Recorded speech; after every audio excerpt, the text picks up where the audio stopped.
नमस्कार। पंकज मनोज जन अधिकारवादी YouTube channel में आपका स्वागत है। सावन मास के इस पवित्र महीने में कल सकुशल सावन महीने का प्रथम सोमवार बीत गया। इसके लिए आपको, आपके पूरे परिवार को और आपके सरकार को ढेर सारी बधाई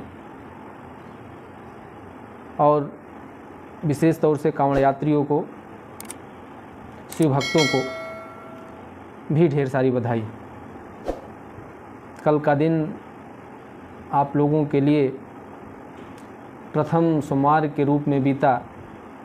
भगवान शिव का जलाभिषेक किया, पूजा अर्चना किया। इसके लिए हम आपको बधाई और धन्यवाद देना चाहते हैं। सरकार ने जो इंतज़ाम सावन मास के लिए और विशेष तौर से कांवड़ यात्रियों के लिए किया था, क्योंकि सरकार को हम लोग केवल मर्यादा में रहकर संवैधानिक तरीके से अपनी बात को कह सकते हैं, और यही एक माध्यम है कि जिसके माध्यम से हम लोग अपनी बात को कह करके सरकार को आईना दिखा सकते हैं।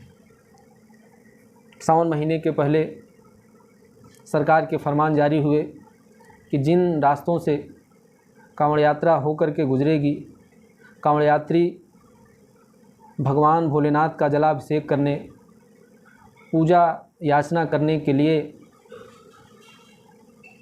जाएंगे, उन रास्तों में जो तमाम सारे दुकानदार भाई हैं, उन दुकानदारों को अपनी दुकानों पर, अपनी फलों की दुकानों पर, अपने और छोटे मोटे जो भी व्यवसाय से जुड़े हुए लोग हैं, उनको अपना नाम लिख करके चस्पा करना पड़ेगा। क्योंकि सरकार में शक्ति होती है और जनता ने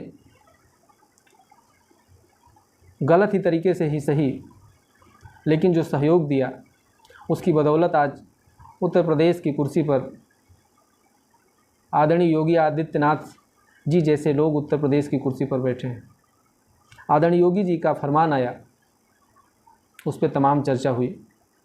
सही कहाँ तक और गलत कहाँ तक है, इस बात पे विश्लेषण आम को भी करना है और हम आपको भी करना है, क्योंकि हम लोग समाज के साथ साथ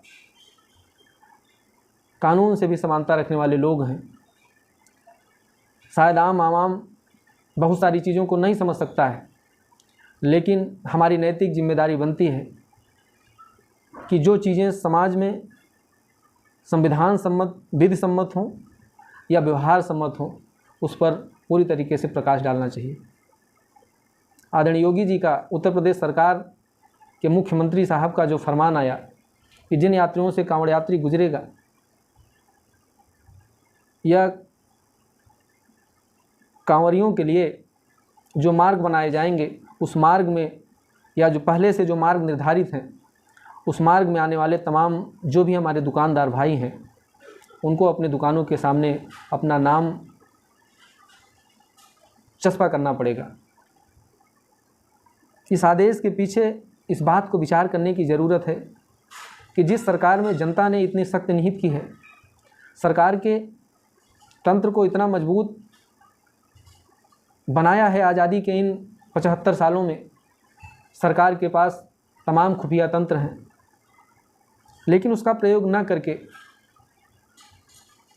समाज को किस तरीके का संदेश उत्तर प्रदेश सरकार में बैठे लोग देना चाहते हैं कि जो आस्था का कार्य है, उसमें इस तरीके से जो नफ़रत फैलाने वाली योजना है, वह कहाँ तक उपयोगी होगी।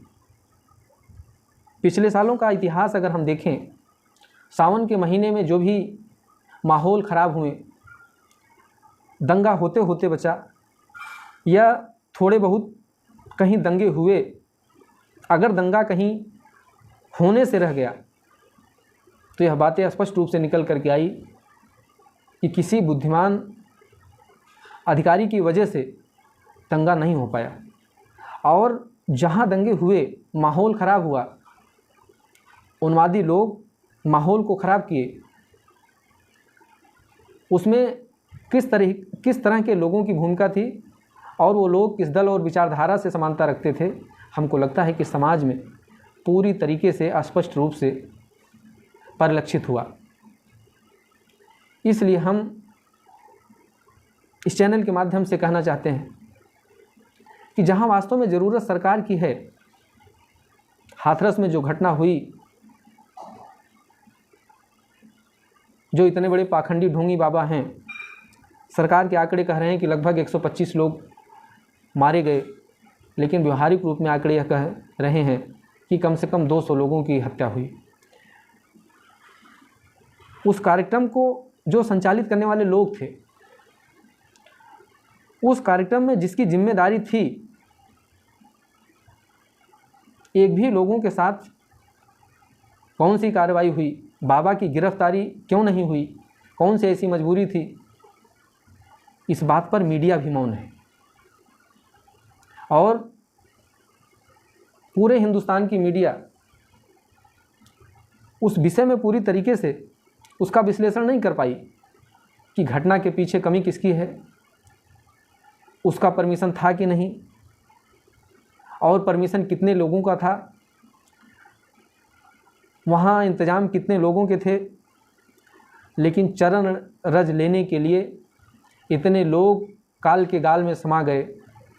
सरकार की अपनी कोई नैतिक जिम्मेदारी नहीं है, वहाँ कोई भी संतोषजनक कार्रवाई हाथरस में नहीं हुई। बाबा हीरो की तरह कभी दिखता है, कभी विलुप्त हो जाता है, लेकिन जब उसके ठीक बाद सावन का महीना आता है तो सरकार इस बात को परोसना नहीं भूलती है कि जिन रास्तों से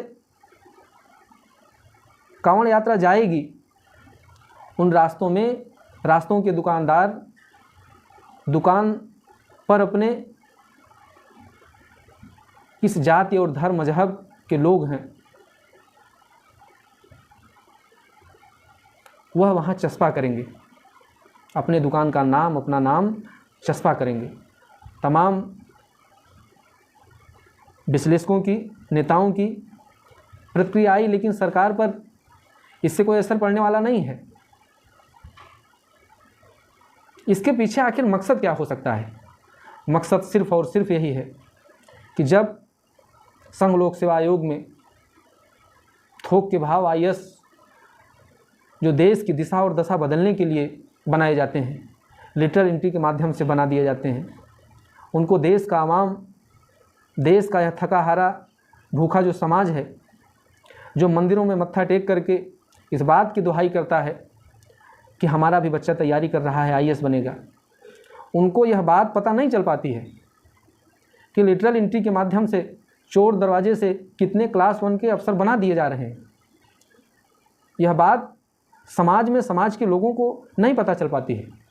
लेकिन जब जहाँ समाज को बंटने की बात आवे, समाज में ऐसी चीज़ परोसने की बात आवे कि कम से कम समाज का हर व्यक्ति यह जाने कि सरकार भी इस चीज़ का समर्थन कर रही है, संविधान से इतर,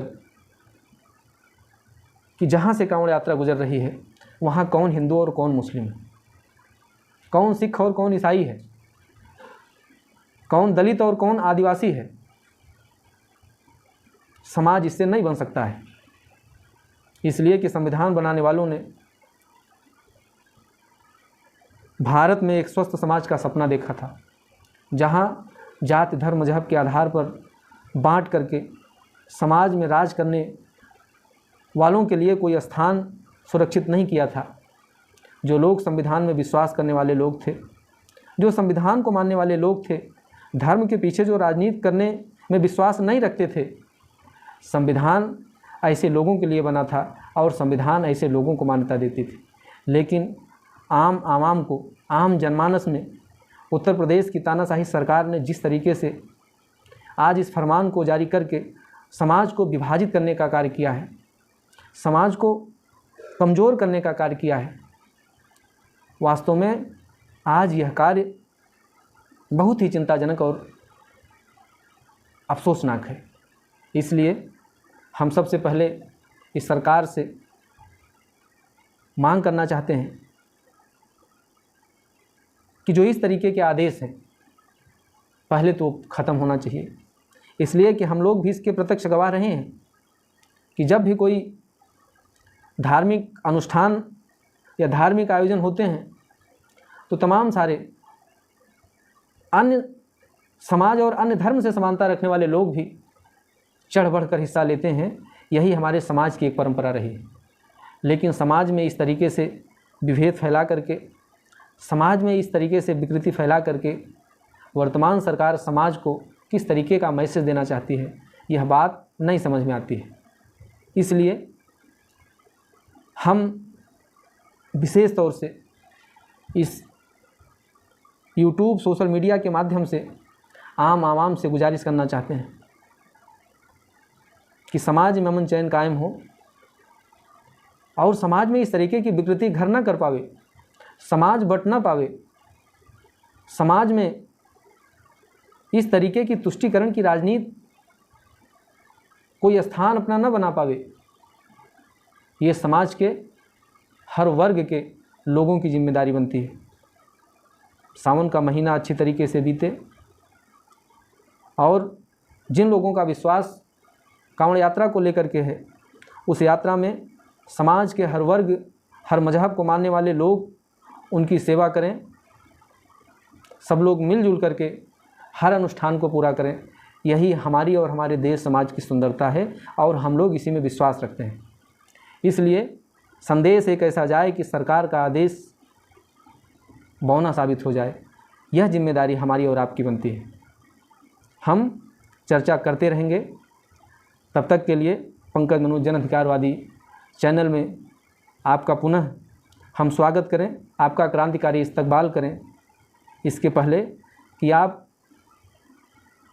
इस चर्चा को ज़रूर सुनेंगे, लाइक कमेंट करेंगे, शेयर करेंगे, लेकिन उसके पहले आप